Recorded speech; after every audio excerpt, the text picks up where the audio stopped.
Creo en Dios Padre, Todopoderoso, Creador del cielo y de la tierra, y en Jesucristo, su único Hijo, nuestro Señor, que fue concebido por obra y gracia del Espíritu Santo.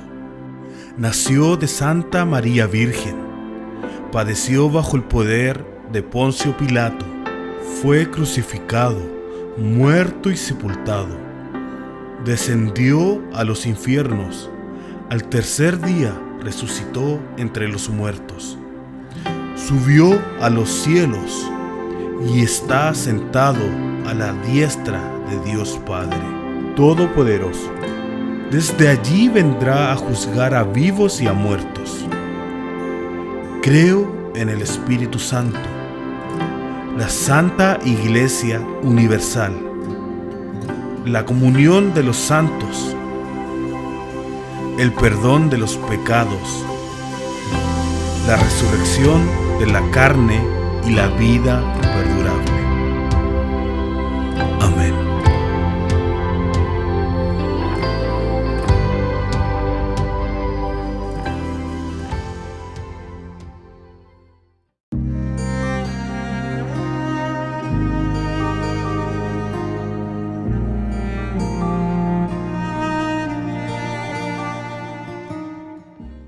Muy buenos días, mis hermanos, que el Señor les bendiga a cada uno de ustedes a la distancia. Un afectuoso abrazo en esta mañana de día domingo, en este día del Señor, en donde todos juntos en nuestros hogares nos unimos para alabar, para bendecir el nombre de Dios. Así es que un abrazo grande para cada uno, para cada una de su familia.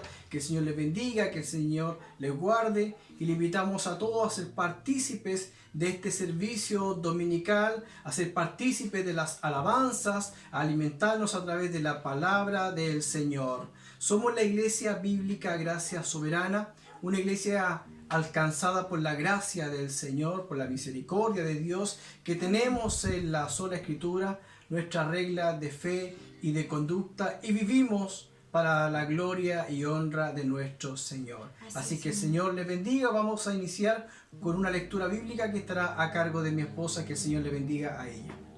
Vamos a leer en el libro de los Salmos, en el capítulo 63. Dios, Dios mío eres tú, de madrugada te buscaré, mi alma tiene sed de ti, mi carne te anhela, en tierra seca y árida donde no hay aguas, para ver tu poder y tu gloria, así como te he mirado en el santuario, porque mejor es tu misericordia que la vida, mis labios te alabarán, así te bendeciré en mi vida, en tu nombre alzaré mis manos. Como de meollo y de grosura será saciada mi alma, y con labios de júbilo te alabará mi boca. Cuando me acuerde de ti en mi lecho, cuando medite en ti en las vigilias de la noche, porque has sido mi socorro, y así en la sombra de tus alas me regocijaré. Está mi alma apegada a ti, tu diestra me ha sostenido.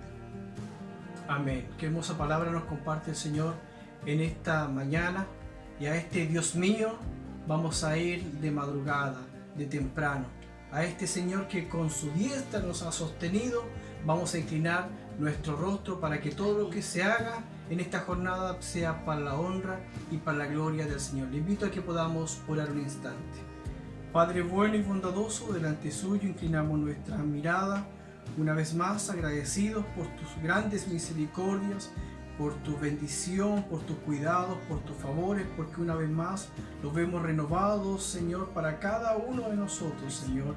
Agradecemos por poder abrir nuestros ojos en esta mañana, por poder ver a nuestras familias, por poder disfrutar a esta hora de este servicio que usted ha preparado. Ayúdanos, Señor, a alabarte con el corazón, a alabarte con nuestra alma, a disfrutar de todas las alabanzas, mi Señor, y a alimentarnos a través de tu palabra. Bendice a nuestro pastor que está encargado de compartir el mensaje en este día. Utilícelo para su honra, para su gloria, Señor, y que nuestros corazones estén abiertos, dispuestos para recibir el consejo sabio y oportuno suyo, mi Señor. También rogamos a la distancia por cada enfermo, por cada necesitado, por cada hermano que está viviendo alguna dificultad, Señor. Usted sea sosteniendo sus vidas, Señor. Usted sea sosteniendo cada una de los momentos difíciles que ellos están viviendo, Señor. Que su fe, que su confianza esté firme en ti, Padre amado, y bendíceles grandemente, Señor. Rogamos todas estas cosas, Señor, y pedimos tu bendición en el nombre bendito y santo de Jesús. Amén y amén. Amén. Una vez más, mis hermanos, todos cordialmente invitados a participar, a alabar al Señor y a recibir con gozo la palabra de Dios. Que el Señor les bendiga.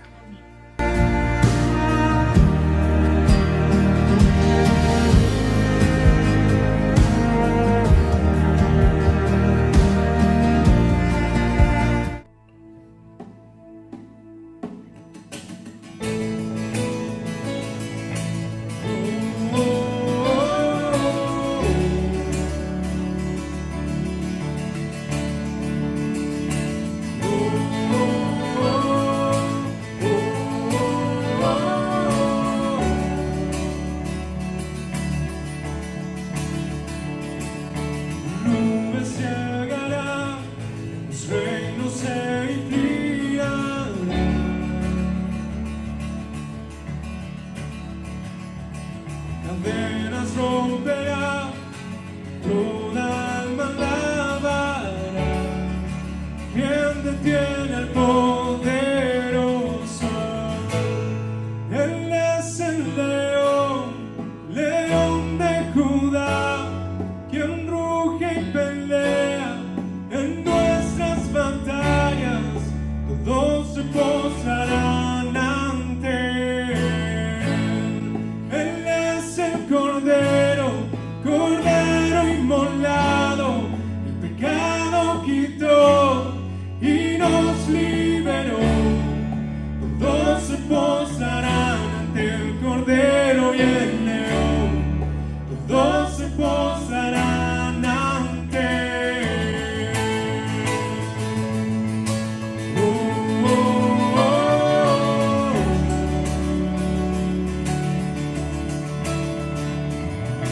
Puertas abran ya, camino para nuestro Rey. Él vino a salvar, Él vino para liberar.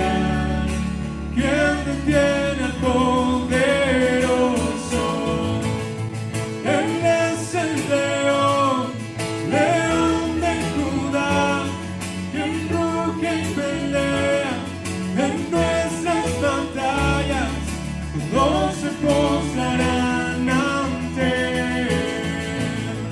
Él es el Cordero, Cordero inmolado. El pecado quitó y nos liberó. Todos se postrarán ante el Cordero y el León. Todos se postrarán ante él.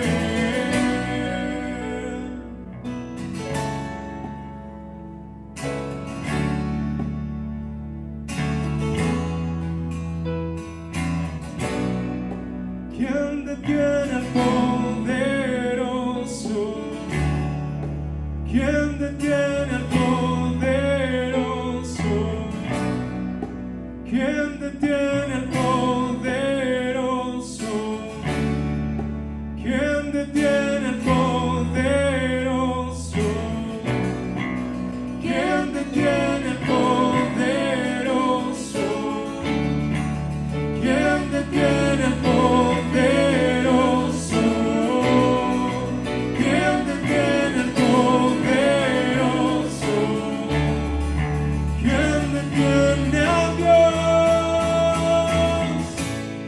Él es el león, león de Judá, quien ruge y pelea en nuestras batallas. Todos se postrarán ante él. Él es el Cordero, Cordero inmolado. El pecado quitó y nos liberó. Todos se postrarán ante el Cordero y el León. Todos se postrarán ante él.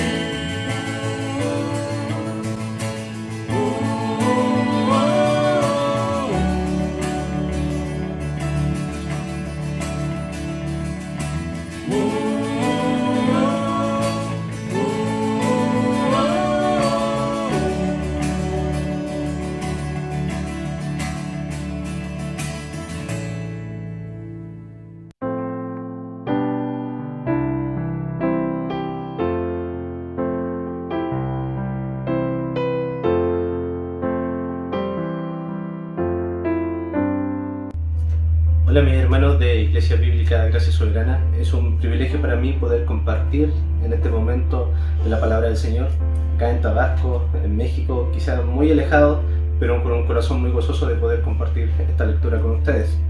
La lectura se encuentra en Salmo capítulo número 92 y dice así: Bueno es alabarte, oh Jehová, y cantar salmos a tu nombre, oh Altísimo. Anunciar por la mañana tu misericordia y tu fidelidad cada noche. En el decacordio y en el salterio, en tono suave con el arpa, por cuanto me has alegrado, oh Jehová. Con tus obras, en las obras de tus manos me gozo. Cuán grandes son tus obras, oh Jehová, muy profundos son tus pensamientos. El hombre necio no sabe y el insensato no entiende esto. Cuando brotan los impíos como la hierba y florecen todos los que hacen iniquidad, es para ser destruidos eternamente. Mas tú, Jehová, para siempre eres altísimo. Porque aquí tus enemigos, oh Jehová, porque aquí perecerán tus enemigos y serán esparcidos todos los que hacen maldad. Pero tú aumentarás mis fuerzas, como las del búfalo, y seré ungido con aceite fresco, y mirarán mis ojos sobre mis enemigos, oirán mis oídos de los que se levantarán contra mí, de los malignos. El justo florecerá como la palmera, crecerá como el cedro en el Líbano.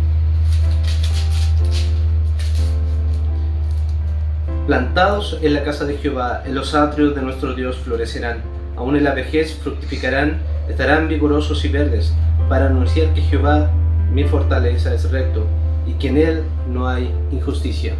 Esta ha sido la palabra, mi hermano, muy gozoso de poder compartir con ustedes desde muchos kilómetros a distancia, pero con un corazón pleno y satisfecho de que Dios está con nosotros en cada instante. Un muy cordial saludo y muchas bendiciones.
Buenos días, amada iglesia, que el Señor les bendiga abundantemente.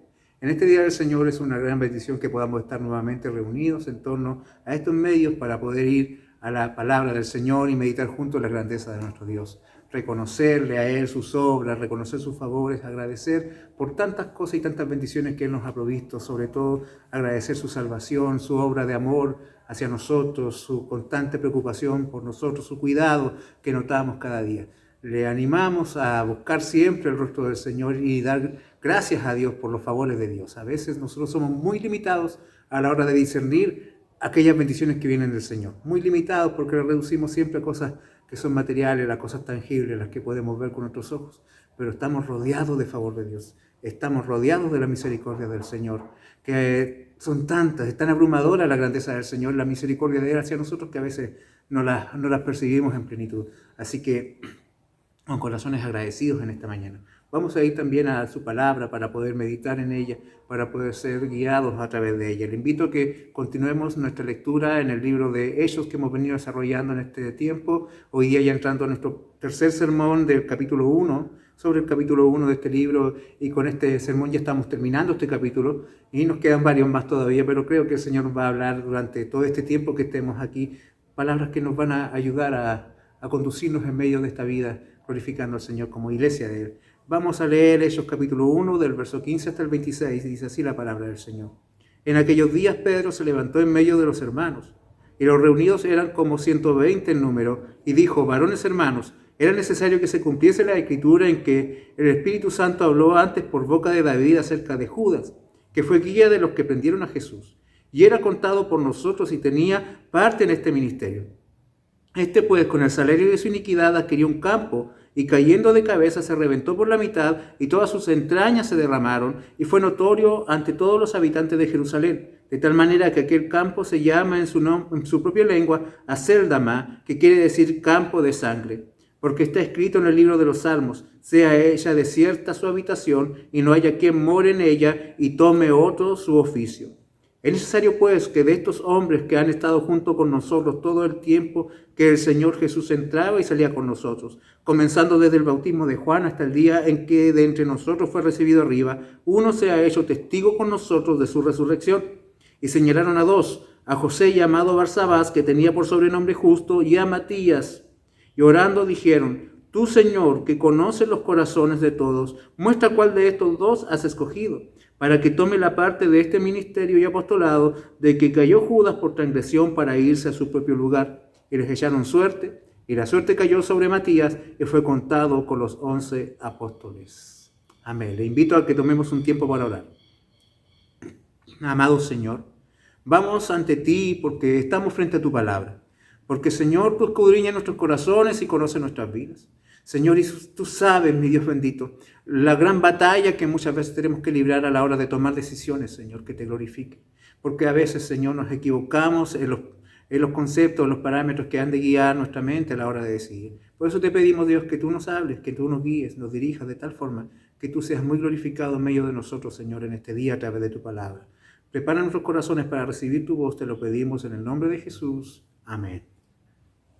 Amados, en este primer capítulo del libro de Hechos tenemos a un grupo de creyentes a la espera del cumplimiento de la promesa de la venida del Espíritu Santo. Ese Espíritu que vendrá y los investirá de poder para que ellos puedan llevar a cabo la misión de su vida, de ser testigos del Señor, que sin duda a través de esa obra el Señor va a transformar el mundo, va a trastornar el imperio y a su vez también les va a significar a ellos prácticamente perder su vida en torno a esta empresa, en torno a esta misión. Hemos visto un grupo de hombres y mujeres que han sido cambiados, los hemos visto transformados, han sido llevados de la cobardía al valor, de la desunión a la unidad, de la indiferencia al compromiso, de la fragilidad del compromiso a una perseverancia constante, una vida de oración permanente. En un estado de crecimiento así también es posible ver que comienzan a surgir el entendimiento de cuáles son las más grandes necesidades que hay en la vida. ¿Cómo van a ir ordenadas esas necesidades? ¿Cuáles van a ser las prioridades? Una de las características de un cristiano en crecimiento es que éste sabe distinguir, sabe discernir en su entorno cuáles son las cosas más urgentes a atender, cuáles son las cosas que van a demandar primero su esfuerzo. Y sin duda, uno de los aspectos que mucho va a pesar a la hora de tomar decisiones para la vida de este hombre, este creyente que está madurando, es también cuánto afecta a la iglesia la decisión que él está tomando. Para estos 11 apóstoles y los hermanos que le acompañan, su vida es la iglesia. Ellos moran juntos en el aposento alto, ellos asumen un compromiso poderoso de vida. La presencia del Cristo resucitado con ellos ha puesto en orden las prioridades de su vida, ha puesto en orden las exigencias de su vida, y estas comienzan desde la iglesia. Todo lo que ellos van a hacer, todo lo que ellos harán, ¿cierto?, de aquí al futuro comenzará desde la iglesia. Esto suena extraño en nuestro entorno. Sin duda en este mundo suena bastante raro porque en estos tiempos la fe no es considerada algo esencial y para muchos la relación con la iglesia no pesa más allá que un compromiso con cualquier otra institución de este mundo. De hecho, muchos dicen de que si los creyentes de este siglo tuviesen con la iglesia el mismo compromiso que tienen con un club deportivo, la iglesia sería poderosa. La iglesia podría hacer muchas cosas. Pero ellos ya no entienden la vida, hermanos. Ellos ya no entienden la vida aparte de la iglesia. Para ellos no es algo descartable. Por eso, hermanos, nuestra relación con la iglesia es un factor definitivo a la hora de discernir si hemos tenido un real encuentro con el Cristo resucitado. Porque todo aquel que ama a Cristo ama a su iglesia. Para todo aquel que Cristo es primero, su iglesia también es prioritaria. El Señor nos ayude. Y dado que las prioridades de la vida están tomando un nuevo orden, ahora, desde la perspectiva del Rey resucitado, del Cristo vivo, las necesidades reales deben comenzar a ser atendidas. Como en este texto se nos muestra de que hay una necesidad en la iglesia. Hay muchas necesidades en la iglesia que está recién empezando.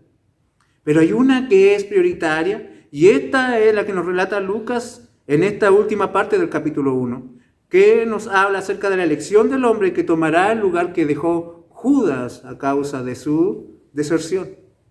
Esta es una situación que amerita tomar una decisión. Lo que se está viviendo es algo que demanda un esfuerzo de estos hombres, y esta decisión que debe ser tomada, debe de ser tomada según la voluntad de Dios. Sin duda esa es una lucha, es una batalla que de solo pensar en tomar decisiones que estén también alineadas con la voluntad de Dios nos suena intimidante, pues todos estamos conscientes de que somos falibles, de que nos equivocamos, de que nos confundimos, y seguramente muchos de nosotros pensamos que sería todo mucho más fácil si escucháramos al Señor decirnos lo que debemos hacer y que no. Si escucháramos al Señor que nos dice, ¿cierto?, no hagas esto, sí haz esto. Si la voz de Dios fuera audible, se nos facilitaría mucho esta gran dificultad que para muchos de nosotros es tomar una decisión. Pero la verdad, hermano, es de que Dios está hablando. Dios le habla a su iglesia. El problema está en que nosotros no vamos a escuchar la voz de Dios al lugar correcto. La voz de Dios escucha a su iglesia y lo hace desde las Escrituras. Por eso que cuando nosotros, hermanos, encontramos este caso, el caso de la elección del sucesor de Judas, de Matías, podemos notar que ellos llegaron al resultado de que Matías era el hombre. Podemos notar que llegaron a ese resultado real y práctico porque primero discernieron las necesidades que había en la iglesia. Ellos aplicaron las Escrituras a esa necesidad y luego esperaron en oración la confirmación del Señor. Una decisión que honre la voluntad de Dios, por lo tanto, necesita ser discernida entre muchas otras necesidades, a cuál es la que Dios está apuntando, aplicar las Escrituras a esa necesidad y luego esperar en oración, esperar el tiempo de Dios en oración.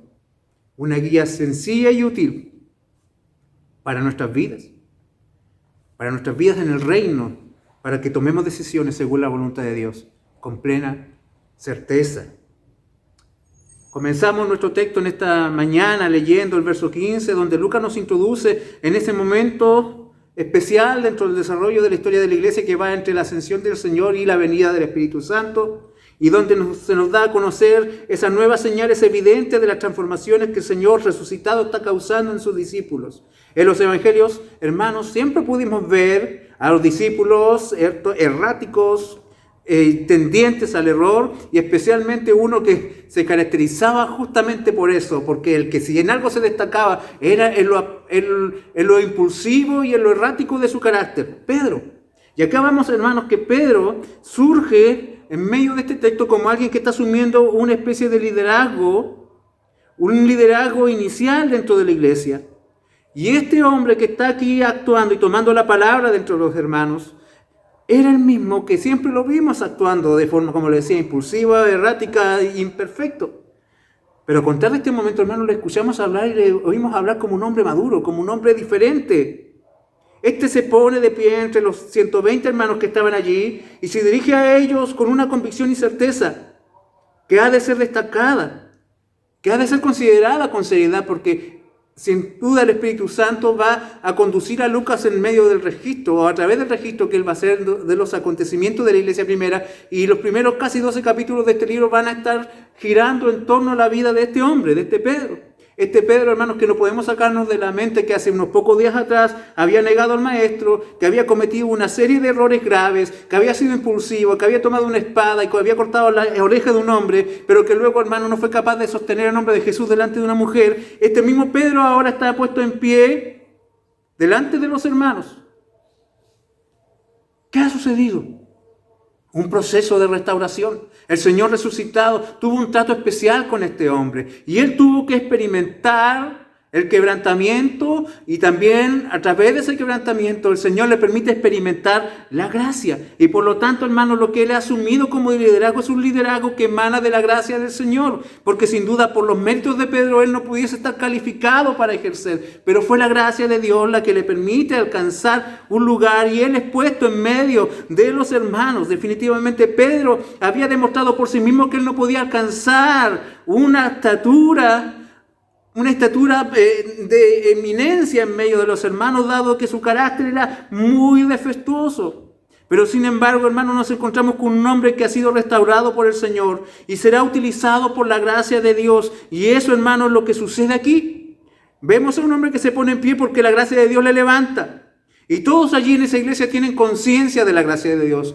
Todos tienen conciencia, porque así como usted y yo, hermanos, podemos olvidar quién fue Pedro y lo que hizo Pedro, yo le aseguro que más estos hombres tenían presente en sus vidas quién había sido Pedro y qué es lo que había hecho, pero aún así le escuchan con respeto, aún así le escuchan, hermanos, con honra, porque el entendimiento de la gracia de Dios es completo, no cuando sabemos definirla, sino que cuando lo aplicamos también a los demás. Porque entendemos la gracia de Dios plenamente cuando la aplicamos a los que nos rodean. Y Pedro hace saber a la congregación que hay una necesidad en medio de ellos. Y él se dirige a la iglesia de la forma que caracteriza el trato de la comunidad de gracia, de la comunidad de la iglesia. Él se dirige a los que están allí a través de una expresión que todos nosotros seguimos usando hasta ahora y que identifica el trato entre los creyentes. Él les llama varones hermanos. Hermanos, en el griego significa adelphos, que se traduce como nacidos de una misma cuna. Y este trato también es un trato de gracia, pues manifiesta claramente el entendimiento acerca del lugar que le corresponde a cada uno dentro del reino de Dios. Vemos a los que nos rodean como alguien que ha sido también incluido dentro de la misma familia. Hermanos, los vemos como propios, los vemos como alguien que nos pertenece y al cual también nosotros pertenecemos. El entendimiento de la pertenencia, que se manifiesta a través de la palabra hermanos, es algo que ha caracterizado a la iglesia a través de los siglos. Sin duda hoy es común escuchar decir a muchas personas: la iglesia debe hacer esto, ustedes debieran encargarse de esto. Vemos a muchos y escuchamos a muchos opinar acerca de la iglesia poniéndose al margen de ella y no asumiendo su parte de responsabilidad que tienen para con la iglesia, con esa parte que le atañe a ellos también. Pero la acción de alguien que tiene claro su lugar en el reino es que siempre se está incluyendo dentro de la iglesia. No habla de ustedes, habla de nosotros. No habla ustedes deben hacer, dice nosotros debemos hacer. Y Pedro se incluye en ser parte de la solución de la necesidad que la iglesia tiene en ese momento.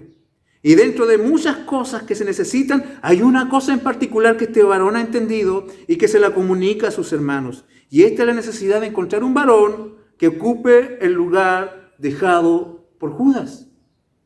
Este hombre discierne las necesidades que han de ser atendidas con prioridad dentro de la iglesia. Tiene un entendimiento particular acerca de dónde debiesen partir, dónde debiese ser el punto de partida. Y él comprende de que el plan del Señor, el diseño del Señor tiene que ser atendido y que ellos son responsables de sacar adelante también ese proyecto. Pero ¿cómo lo va a hacer? ¿Cómo se puede discernir las necesidades y encontrar solución a ellas? ¿De dónde surge en la mente de Pedro de que eso es importante? ¿Acaso hay algún registro dentro de los versos que nos hablan de los 40 días que el Señor estuvo con ellos, donde el Señor les dijo, escojan a un sucesor para Judas? Ahora uno también pudiese preguntarse por qué, si esto era algo tan importante, el Señor mismo no lo hizo antes de ascender al cielo. ¿Por qué ellos tienen que hacerse cargo de algo tan difícil, tan trascendente? Viene, hermanos, del entendimiento de las Escrituras aplicadas a la realidad. Y esto es algo especial que vamos a ver dentro de los versos 16 al 20. Cómo él aplica las Escrituras, Pedro, a la necesidad que es necesario solucionar. Podríamos preguntarnos por qué la urgencia de resolver esto, pero Pedro discierne las necesidades según la voluntad de Dios. Esto suena potente. Y pudiésemos preguntarnos, ¿qué clase de poder mental ha adquirido Pedro que ahora puede entender las cosas según la voluntad de Dios? Esto sin duda es para gente extremadamente iluminada. Esto sin duda es para nosotros algo que solamente tienen como capacidad aquellas personas que tienen como una especie de superpoder. Pero hermanos, no es que tenga él un superpoder. No es que él tenga una capacidad o un don especial que le permite discernir la necesidad más urgente. Lo que vemos que Pedro está haciendo, hermanos, es que él se ha saturado de las Escrituras. Él se ha llenado de la palabra del Señor y desde ella entiende y discierne la realidad. Desde ella entiende y discierne las necesidades. Y es por ellas que anuncia a los hermanos la necesidad que ahora deben atender y deben solucionar. En el verso 16 leemos, varones hermanos, era necesario que se cumpliese la Escritura. Era necesario que se cumpliese la Escritura en que el Espíritu Santo habló antes por boca de David acerca de Judas, que fue guía de los que prendieron a Jesús. Pedro basa sus comentarios en la palabra de Dios y da a entender que las Escrituras son auténticas, son autoritativas y que inexorablemente deben cumplirse. Establece una relación fundamental entre la palabra escrita con el Espíritu Santo, sentando aquí una premisa que es propia de una iglesia bíblica, de una iglesia verdadera. ¿Y cuál es esta? ¿Qué ha de caracterizar irrefutablemente una verdadera iglesia? Es que esta verdadera iglesia, hermanos, entiende de que el Espíritu Santo habla a la iglesia a través de la palabra escrita, a través de la revelación, a través de la Biblia, a través de las Escrituras. Una iglesia que prescinde de las Escrituras o que busca la voz del Espíritu Santo en otra parte, sin duda ha extraviado el camino. Pedro afirma que por boca de David el Espíritu Santo habló antes acerca de las cosas que tenían que ver con Judas. Entonces la Escritura, hermanos, según lo que Pedro entiende, es el producto del Espíritu Santo. Como Pedro luego elocuentemente lo deja establecido en una de sus epístolas, segunda de Pedro capítulo 1, versos 20 al 21, que dice así: entendiendo primero esto, que ninguna profecía de la Escritura es de interpretación privada, porque nunca la profecía fue traída por voluntad humana, sino que los santos hombres de Dios hablaron siendo inspirados por el Espíritu Santo. La iglesia primitiva era una iglesia, note usted las características de la iglesia primitiva, era una iglesia que nacía desde la unidad, la oración y el permanecer centrados en las Escrituras. Y su vida se desarrollaba en torno a esto. Lo que ellos, hermanos, descubrieron en la palabra, lo que ellos encontraban en las Escrituras, lo que la palabra les mandaba hacer, ellos lo hacían. Pedro afirma que el Espíritu se comunica a nosotros a través de la boca de David. Pedro, por lo tanto, aquí, hermanos, está citando 2 salmos. Los salmos eran una de las porciones del Antiguo Testamento que más era usada en la liturgia judía. Se usaban en las sinagogas, en los servicios especiales de adoración, y por lo tanto era común de que todos los hombres tuviesen acceso a la palabra del Señor, especialmente a los salmos.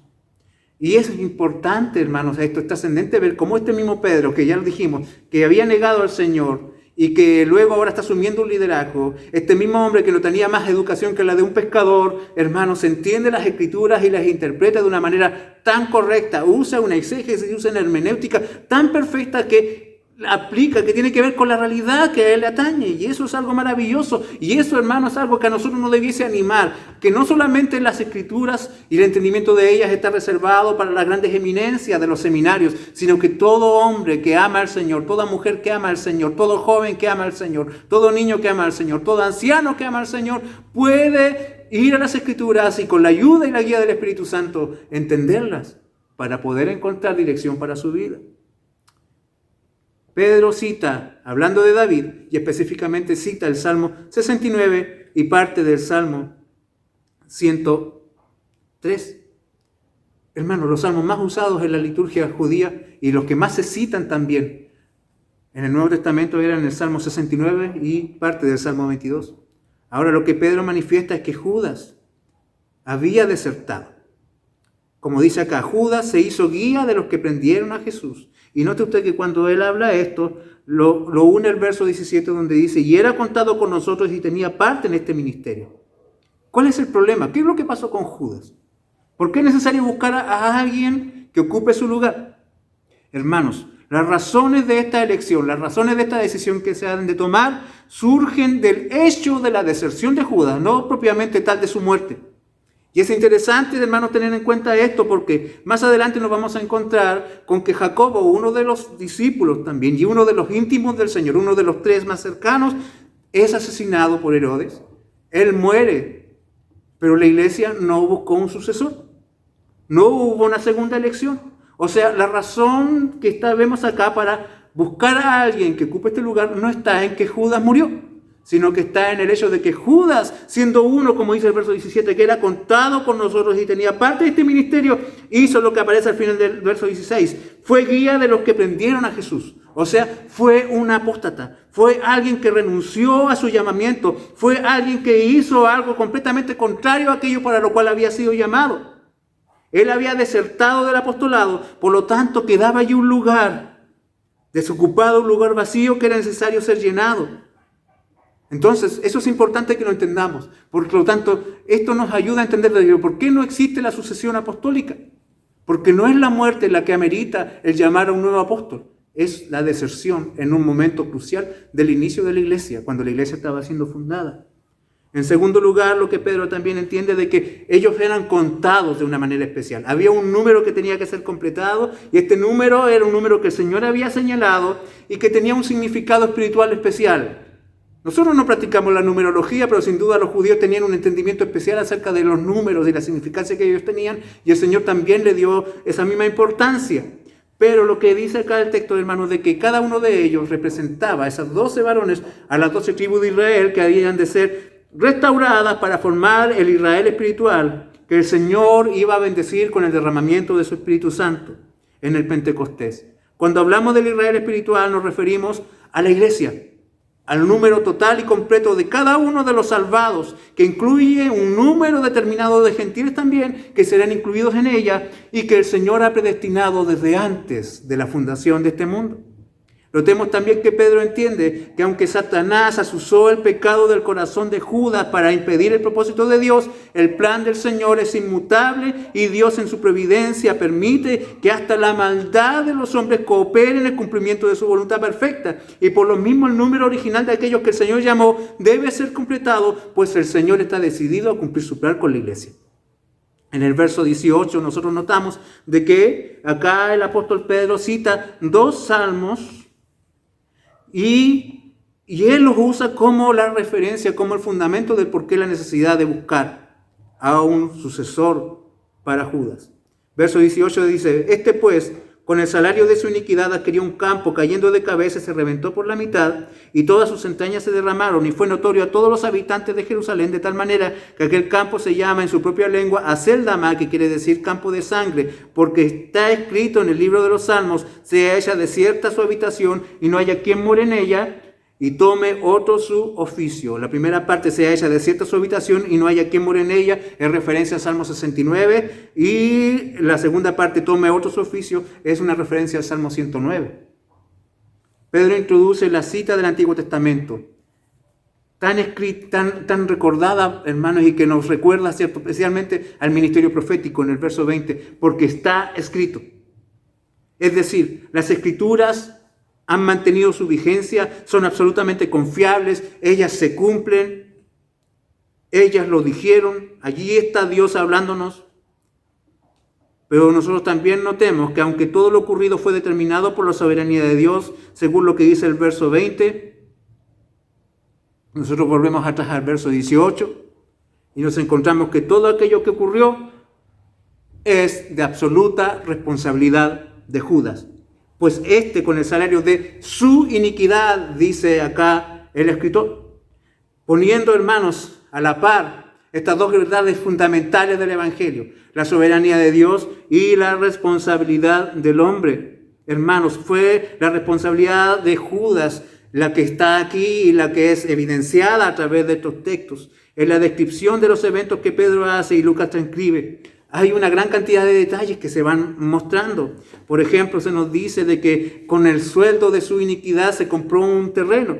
Quizás para muchos existe acá una contradicción porque dicen que Judas en ningún momento salió a negociar la compra de un terreno, pero nosotros recordemos, ¿cierto?, en los evangelios que cuando Judas se dio cuenta del pecado que había cometido y su conciencia no lo dejaba en paz, él llegó con el dinero delante de los que le habían contratado, los escribas, los saduceos y los fariseos, y les devuelve el dinero, y ellos no se lo quieren recibir, y él les dice de que se siente culpable porque ha entregado a un inocente, y ellos le dicen, ya tú, ve tú, ese es tu problema, no es problema nuestro, y por lo tanto Judas, hermanos, toma el dinero y lo deja caer a sus pies, y él huye hasta el lugar que dan a entender de que él ya había tratado que iba a comprar con esos recursos.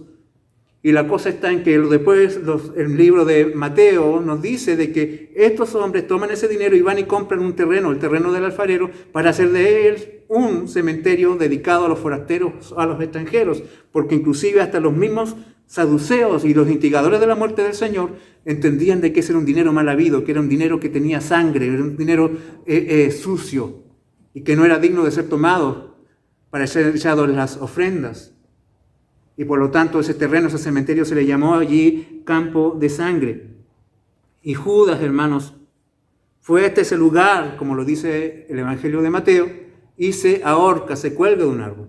Pedro acá dice de que él adquirió un campo y cayendo de cabeza se reventó por la mitad y todas sus entrañas se derramaron. Sin duda los antecedentes son aquí bastante escabrosos, muy terribles. Y Lucas, si registró esto, es porque existía una gran cantidad de testigos que así lo evidenciaban. De hecho, él lo dice de que esto fue notorio a todos los habitantes de Jerusalén. Lucas siempre usó el método de corroborar testimonios a la hora de registrar algo. Y esto no tiene ninguna contradicción con lo que dice Mateo, porque era muy probable de que que Judas haya ido a colgar a uno de esos árboles en medio de ese campo, y dado de que era considerado como inmundo aquel que tocara un muerto, la gente le vio colgando y no hizo nada por sacarlo de allí, y su cuerpo se empezó a descomponer hasta que por el mismo peso tiene que haber caído, y la hinchazón que provoca un cuerpo descompuesto provocó que al caer ocurriese lo que el texto registra. Sin duda, algo terrible, algo realmente horroroso, y que nos demuestra, queridos hermanos, de que nunca habrá un fin glorioso para alguien que va contra la voluntad del Señor. Aquí podemos apreciar también en este registro la horrenda paga del pecado.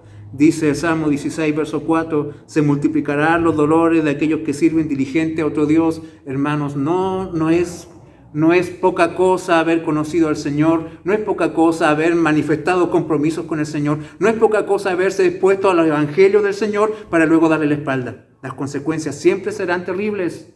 Siempre serán terribles. Los ídolos son muy malos patrones. El pecado es un amo cruel. Y Judas, hermanos, está allí para testimonio. Y el tema está en que todo lo que pasó con él, según el texto, según la Escritura, según la verdad de Dios, es absoluta responsabilidad de él. Por lo tanto, hermanos, Pedro entiende y plantea que según el Salmo 109, verso 8, otro debe tomar su oficio, otro ha de asumir el cargo en este ministerio apostólico, y este ministerio tiene un sentido, hermanos, bien específico, bien puntual. Apóstol significa mensajero. Y en cierto sentido, hermanos, esto suena como amplio, y de hecho hubieron 72 varones que el Señor envió a través de las aldeas, predicando el reino del Señor, pero Él estableció un número limitado y específico de hombres a través de los cuales sentar o establecer los fundamentos para la iglesia. Hermanos, ahora esto de ser un apóstol no es una competencia para dar un título de poder o honor a alguien. El que ha de asumir tendrá que saber que él será constituido un testigo.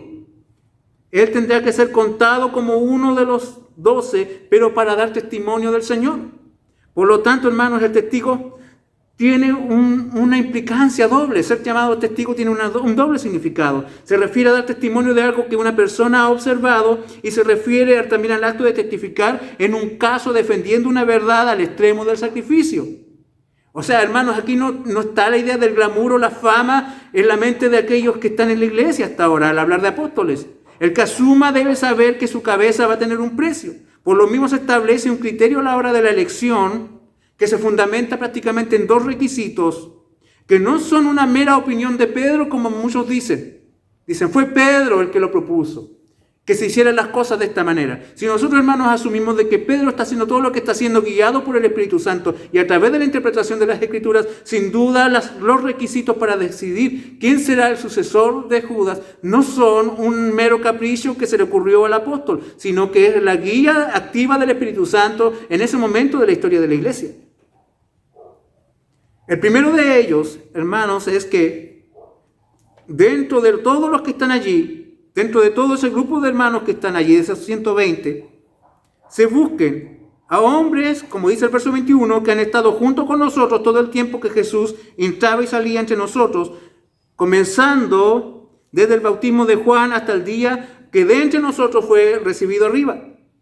O sea, debe ser alguien que haya participado del ministerio terrenal del Señor, debía ser un testigo ocular, un testigo en primera persona de los eventos que rodearon la vida del Señor, porque él debía estar encargado de entregar un testimonio creíble del ministerio de Cristo, debía entregar un testimonio creíble del Evangelio.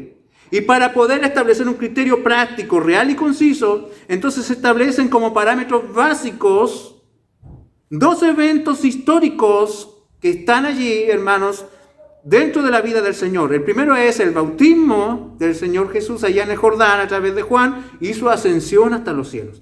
Cualquiera que haya estado presente acompañando al Señor dentro de esos 2 momentos califica según la primera parte de este criterio. En segundo lugar, ese que ha de ser llamado también debe considerarse que sea uno hecho testigo con nosotros de su resurrección.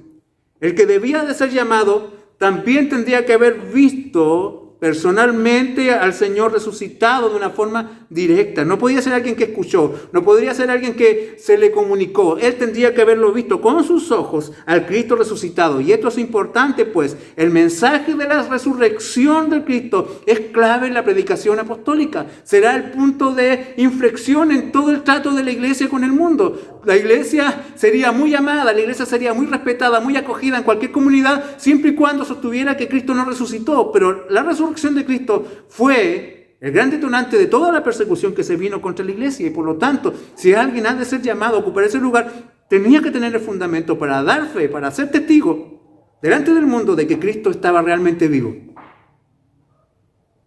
Los 2 requisitos. Alguien que haya sido partícipe del ministerio del Señor Jesús desde el bautismo de Juan hasta su ascensión y que también haya sido testigo ocular de la resurrección del Señor.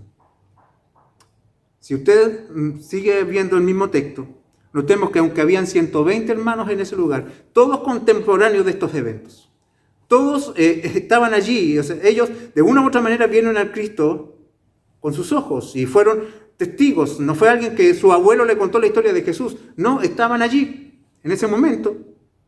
Aún así, de esos 120, solo 2 calificaron. Solo 2 cumplieron con los requisitos determinados.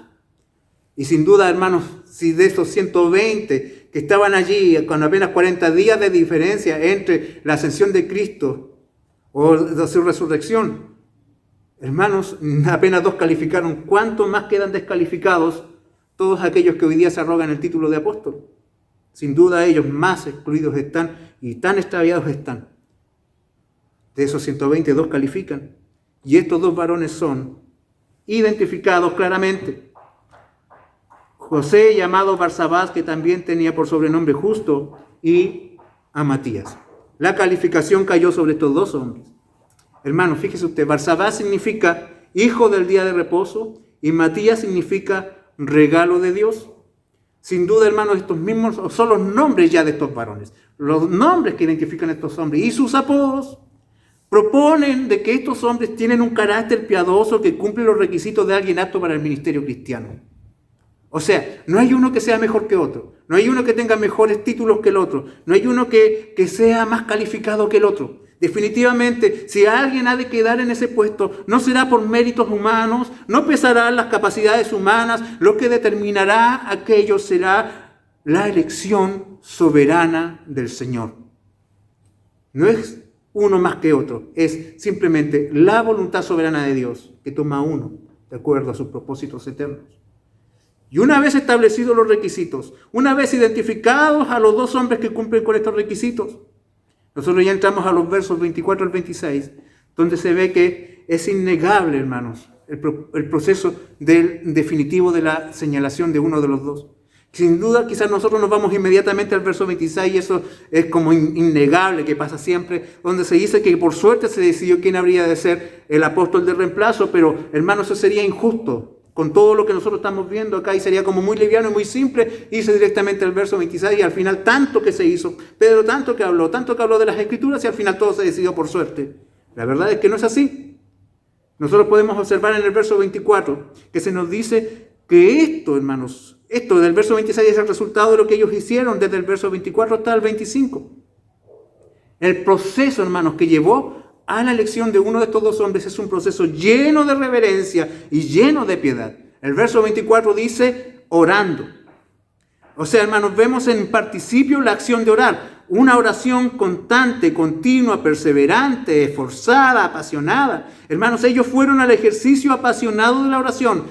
Una forma de orar bien particular, hermanos, porque era algo tan trascendente que no iba a ser algo tan liviano. Hermanos, eso es maravilloso porque si llegamos a la parte en que ellos decidieron según la suerte, esto, hermanos, es el resultado de que ellos pasaron tiempo en oración. Y tiempo en oración, hermanos, un tipo de oración informada, un tipo de oración con discernimiento, una oración con teología, una oración con profundidad. Porque primero, hermanos, ellos reconocen la soberanía del Señor Jesús, el señorío de Jesucristo sobre la iglesia. Porque cuando nosotros estamos leyendo el verso 24, ellos orando dijeron, tú, Señor. Ellos se dirigen al Señor por el nombre que normalmente un judío usaba para dirigirse al Padre, a Yahweh, a Jehová. Ellos reconocen su divinidad y lo llaman Señor. Y luego nosotros seguimos leyendo de que ellos hablan acerca del Señor y oran discerniendo sus atributos. Su oración, lo decía, es una oración con teología, con información, con profundidad. Porque luego dicen, tú que conoces los corazones, el Señor es alguien que conoce todas las cosas. El Señor es alguien que mira a través de las apariencias. El Señor es alguien que mira más allá de lo que el hombre ve. Y también le reconocen como el soberano de la iglesia. Oran al Señor. Tú, Señor, que conoces los corazones de todos, muestra cuál de estos 2 escogerás. No. ¿Cuál de estos 2 has escogido? Has escogido para que tome la parte de este ministerio y apostolado. Hermanos, ellos están participando. Ellos comprenden, disciernen que están participando de un proceso que el Señor ya hizo. El Señor ya ha escogido. El Señor es el soberano que escoge de entre los hombres de acuerdo a su voluntad. La iglesia camina, hermanos, por una senda ya establecida. La iglesia camina ya por un camino señalado desde la eternidad. La iglesia, hermanos, no se está aventurando a un terreno desconocido, no está, hermanos, entrando a un camino que su Dios no conoce, sino que, hermanos, el Señor nos permite participar en su gracia de aquellos caminos que Él desde antemano tiene preparado para que andemos por Él. El Señor nos coloca en su obra y nos hace colaboradores en su obra. Hermanos, de algo que el Señor ya ha determinado las cosas que han de suceder. No hay un centímetro de este universo que el Señor no gobierne. Y donde sea que el Señor nos manda, hermanos, nos manda dentro de su reino, un territorio que Él conoce, un territorio que Él gobierna, un territorio que Él, hermanos, ha planteado allí su bandera y dice: esto es mío. Y por lo tanto, donde sea que vamos, hermanos, estamos en nuestra tierra, estamos en el territorio propio, en el territorio de nuestro rey. Hermanos, el Señor ya ha escogido. Y los discípulos dicen: muéstranos a nosotros. No, Señor, haz las cosas de aquí en adelante. El Señor no está improvisando. El Señor no tiene planes B. El Señor trabaja en base a su soberanía y los discípulos lo entienden, y en su oración ellos oran conscientes de la soberanía del Señor. Por eso, hermanos, el entendimiento de la soberanía de Dios tiene efectos prácticos en la vida del creyente. Trae consuelo, trae dirección, sea lo que sea que pase, hermanos. Aunque a nosotros nos sorprenda, hermano, aquel que entiende la soberanía de Dios, hermano, sabe de que su Señor no le sorprende, de que las cosas ya están hechas, las cosas ya están escritas y están dictadas desde el principio de la historia. Y eso, hermanos, trae consuelo, eso trae certeza, eso, hermanos, trae seguridad a la hora de tomar decisiones.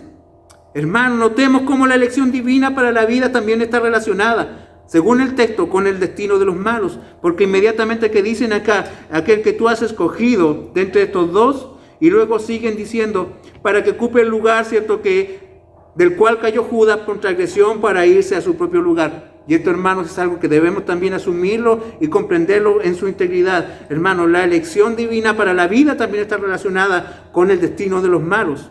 Es el destino de Judas. Él llegó a su propio lugar, y ese lugar ya había sido determinado por Dios para los malvados. Dice aquí el texto: su propio lugar. ¿Cuál es el propio lugar de Judas? Sin duda la condenación, el infierno. Y esto indica, hermanos, que todos los que llegan al infierno llegan allí por justicia. Pero gloria a Dios, todos los que llegan al cielo es por causa de la gracia del Señor. Pero ni el uno ni el otro, hermanos, puede reclamarle a Dios que es injusto. En una oración así invirtió su tiempo la iglesia, antes de escoger, antes de señalar a uno de los dos varones. Una oración informada en la palabra de Dios, una oración guiada por la revelación de Dios. Y solo luego de esto, hermanos, llegamos al verso 26, donde se nos dice que echaron suerte entre ambos. Estas suertes que se mencionan aquí tienen mucho que ver con la cultura judía, con el Antiguo Testamento y la forma que usaban los hombres antiguamente para discernir entre un punto y otro a la hora de tomar una decisión. Hermanos, al buscar suerte no significaba una especie de arte mágico o de adivinación, sino que más bien cuando los judíos en el Antiguo Testamento eran incapaces de discernir la voluntad de Dios de manera clara, ellos buscaban que el Señor se mostrara a través de algunos utensilios que tenía el sumo sacerdote, como el Urim y el Turim, en búsqueda de una respuesta. Estas eran una especie de piedrecitas que estaban en el pectoral del sacerdote, y que muchas veces se colocaban dentro de una bolsa de cuero, se sacudían y se dejaban caer, y allí ellos, con señales que entendían ellos, sabían cuál era la respuesta que estaban buscando, y atribuían aquello a la dirección de Dios. Y sin duda Dios muchas veces mostró y ayudó a discernir situaciones a través de aquellos métodos. Pero, hermanos, luego de esta situación, nunca más nosotros vemos que la iglesia lo hace así. Entonces, por lo tanto, esto no significa que así se resuelven las cosas en la iglesia, sino que fue un evento puntual, y hasta que el Espíritu Santo vino, hermanos, nunca más fue necesario. Después de que el Señor cumplió su promesa, nunca más fue necesario que la iglesia recurriera a estas cosas para poder discernir la vida de la iglesia de ahí en adelante. Por lo tanto, hermanos, lo que nosotros vemos aquí, asistimos en este texto, es un evento histórico único en el nacimiento de la iglesia, que no estamos llamados a repetir, hermanos, pero del cual podemos extraer tremendas enseñanzas para nuestra vida. Finalmente, el señalado es Matías, del cual nunca más se habla en los textos bíblicos acerca de él. Y si queremos saber algo de su vida, quizás tendremos que ir a algunos textos de historia que dicen que fue él luego a Etiopía, al África, y allí él desarrolló un ministerio fiel, apasionado y entregado al Señor, de tal manera que muchos llegaron al Evangelio por causa de su predicación, y que finalmente este varón entregó su vida en el martirio, posiblemente en la ciudad de Alejandría, lo que hoy se conoce como Egipto, según lo que diferentes escritores tempranos de la historia de la iglesia relatan. Entre ellos Clemente de Alejandría, que dice que el destino de Matías fue el martirio. El punto es, queridos hermanos, de que sin duda todo este relato está aquí para que nosotros entendamos lo que significa andar por fe y no por vista. Por lo tanto, hermanos, debemos discernir ante la vida con una conciencia guiada por las Escrituras, guiados por Dios. Y esto es solo posible, hermanos, solo es posible tener la seguridad a la hora de decidir si la palabra de Dios está ocupando nuestra mente, nuestro corazón, hermanos. Cuando el amor por Dios copa nuestros sentimientos, nuestras convicciones y emociones, y cuando el egoísmo queda a un lado y el bien de la iglesia, el bien de los hermanos, el bien de los que me rodean, hermanos, es nuestra prioridad a la hora de tomar decisiones. Amados, debemos sentirnos gozosos que el Señor del universo, el Rey de la iglesia, el Cristo resucitado, nos considere en la consumación de sus propósitos, sabiendo, hermanos, que no les hacemos falta, sabiendo que Él no nos necesita, sabiendo que sin duda las cosas serían mucho mejor si no estuviésemos nosotros entorpeciéndolas. Si con humildad reconociéramos, hermanos, que las cosas no ocurren por nosotros, sino que a pesar de nosotros, nosotros con humildad estaríamos constantemente llenándonos de la palabra, buscando direcciones de las Escrituras, poniendo en nuestros corazones un amor más profundo por el Señor. Hermanos, sin duda el Señor se perfecciona sus propósitos y nos incluye a nosotros. Y de repente uno se mira a uno mismo y no se encuentra mejor que Pedro, hermanos. Y a veces cuesta tanto mirarse y decir: Señor, me has honrado y me has puesto en este lugar para hablar de ti a los que me rodean. Y sin duda, si estoy aquí, no es por otra cosa, sino por gracia, Señor. Y me toca decidir, y me toca caminar, y me toca hablar. Guía mi mente, guía mi corazón, porque yo no tengo la suficiente sabiduría en mi propia fuerza para poder discernir las cosas que van a ser para mayor gloria de tu nombre. Por lo tanto, ¿de dónde busco yo aquello que ha de guiar mis pensamientos? Sin duda, nuestra fuente de sabiduría está en las Escrituras. Saturemos nuestra mente de la palabra del Señor, saturemos nuestros corazones de la palabra del Señor en este tiempo en que diferentes evangelios están apareciendo, en que hay profetas de diferentes ideologías anunciando caminos mejores para el hombre. La iglesia debe saber discernir lo que agrada a Dios, y lo hará no porque le parece, porque le duele un hueso, porque el frío le afectó una pierna, me duele esta parte de la pierna, tengo que ir para allá. No funcionan así las cosas. Tenemos que ser guiados por la palabra del Señor. Tenemos que sacar cualquier amor que compita en nuestro corazón por el amor por Dios, porque todo amor que beneficia a los que están a mi alrededor surgirá porque primero yo amo a Dios. Si yo amo a Dios primero, amaré bien a mi esposa. Si yo amaré bien a Dios primero, amaré bien a mis hijos. Si yo amo a Dios primero, seré un buen ciudadano y honraré al Señor en todo lo que el Señor me ponga. Nuestras decisiones, hermanos, cuando nosotros ponemos a Dios como prioridad, su evangelio, nos llenamos de su palabra, no tengas miedo. A donde te conduzca el Señor con su voz y con su palabra, será algo que le honre. Bendito sea el Señor. Sin duda esto es una batalla, sin duda esto es una gran lucha. Nuestros corazones humildes deben caer a los pies del Señor. Con humillación tenemos que buscarle. Tenemos que pedirle en nuestra oración: Señor, ordena mis caminos, ilumina mi mente. Aquí están mis manos, mis pies, mi ser entero dispuesto a servir. Sé que soy torpe, que soy muy inexperto y quizás hasta inútil. Pero, Señor, tú tienes el poder de usarme para tu voluntad, según tus planes. Tú eres el soberano, Señor, que has escogido soberanamente antes de que todas las cosas comenzaran. Tú eres el que nos ha llamado. Queremos servirte y ser valiosos para ti. Danos valor, Señor, para que tu palabra, lo que tu palabra dice que hagamos, eso sea nuestra prioridad. Sin duda es una lucha y es un llamado de todos nosotros tomar decisiones según la voluntad de Dios. Todos queremos hacer la voluntad de Dios. Y nuestra batalla y nuestros oídos luchan con muchas voces. Nuestra mente lucha contra muchas voces en nuestro interior. Pero Dios ya ha hablado. Y una decisión tan complicada como esta se tomó. Porque, hermanos, hubo una iglesia que buscó en la palabra de Dios dirección, que discernió las cosas según la voluntad de Dios, que aplicó la palabra y que esperó en Dios. Y el Señor se glorificó. ¿Se podrá glorificar también el Señor con nosotros en estos días? Sí, puede hacerlo. Es una lucha con nuestra carne, con nuestra cosmovisión, con lo que rodea quizás este mundo, lo que guía quizás el entendimiento de los hombres de estos tiempos, pero sin duda algo queda claro, la sabiduría de Dios siempre va a ser más alta, más perfecta y más grande que la sabiduría de los hombres. Y allá es donde tenemos que acudir, a Él tenemos que clamar. Que el Señor nos guíe en nuestros caminos. Oremos. Padre amado, venimos ante tu presencia agradecidos. Tú eres fiel y bueno, tú eres santo y maravilloso. De ti dependemos, a ti te necesitamos. Señor, a veces los caminos se vuelven tan difusos, Señor, la senda se vuelve tan nubosa que no sabemos, Dios, por dónde caminar, a dónde dirigir nuestros pasos, dónde poner nuestro pie más adelante. Pero tú, Señor, conoces todo.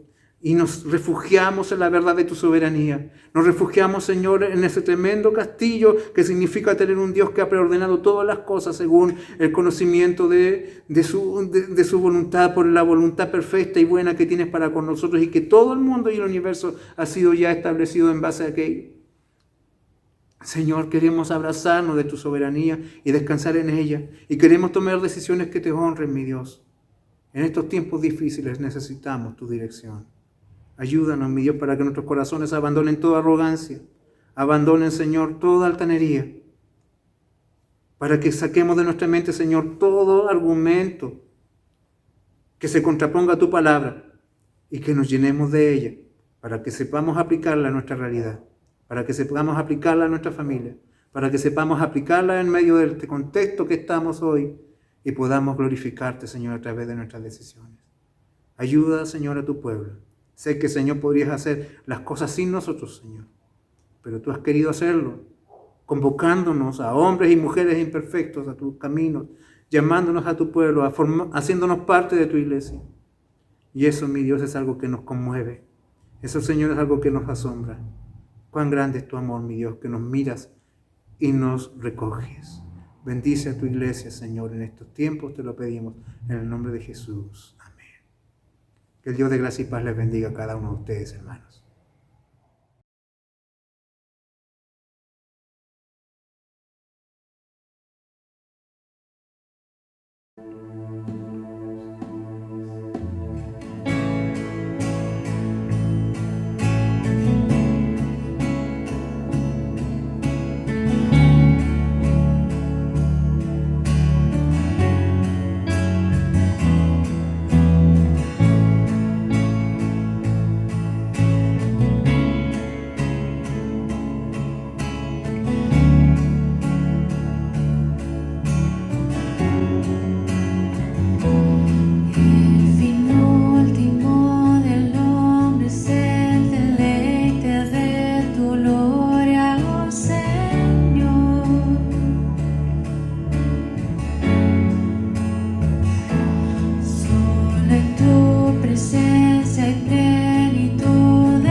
Se comparará al valor que hay en ti, tesoro sin igual.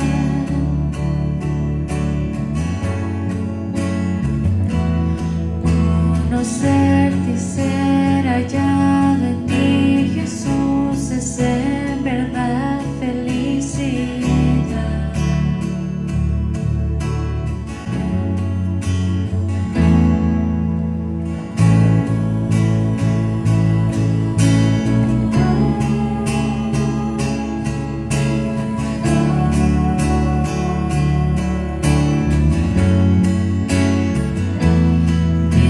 Engañoso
Amada iglesia, que el Señor les bendiga grandemente. Hemos sido desafiados por la palabra del Señor a tomar decisiones que honren a Dios. Y para eso tenemos que llenarnos de la palabra, estar saturados de la palabra. Que esté la palabra copando nuestros pensamientos en todo sentido, sobre todo en estos tiempos peligrosos. Y por lo mismo quiero animar a los varones de la iglesia, animar a los varones que me están escuchando, a que el próximo sábado a las 19:30 horas, sábado 3 de julio, estemos todos presentes en la conferencia para varones, el desafío de ser hombres, masculinidad bíblica, sobre todo en estos tiempos difíciles. El pastor Alejandro Pelufo estará compartiendo con nosotros potentes principios bíblicos que nos ayudarán a discernir nuestro rol en medio de estos tiempos peligrosos. Recién nuestro Congreso Nacional aprobó una ley aberrante que pone en muy mal pie la relación de los padres con los hijos. Y por lo tanto, si alguien ha de defender la familia, debemos ser nosotros. Somos los llamados, somos los que Dios designó, somos aquellos que el Señor comisionó. La vida de nuestros hijos, la vida de nuestras esposas, Señor, la vida de nuestra iglesia fue puesta bajo nuestra responsabilidad. Y el problema está en que mientras el mundo se levanta contra la ley de Dios, muchos hombres están demasiado ocupados en sus hobbies y en sus diversiones. Y por lo tanto es necesario de que seamos hombres, bien hombres, en medio de estos tiempos tan peligrosos, para honrar al Señor. Así que les invito a apartar ese tiempo y que juntos nos dispongamos a ser guiados por la palabra del Señor. Nuestras oraciones están constantes por cada necesidad que está surgiendo en torno a la iglesia. Nosotros las tenemos presentes, cada uno de nosotros debemos estar orando los unos por los otros para que Dios se glorifique en medio de tanta necesidad. Que el Dios de paz, el Dios de gracia les bendiga y que su presencia vaya con cada uno de ustedes, que su favor sea abundante y evidente en medio de su vida. Un gran abrazo, iglesia, que el Señor les bendiga.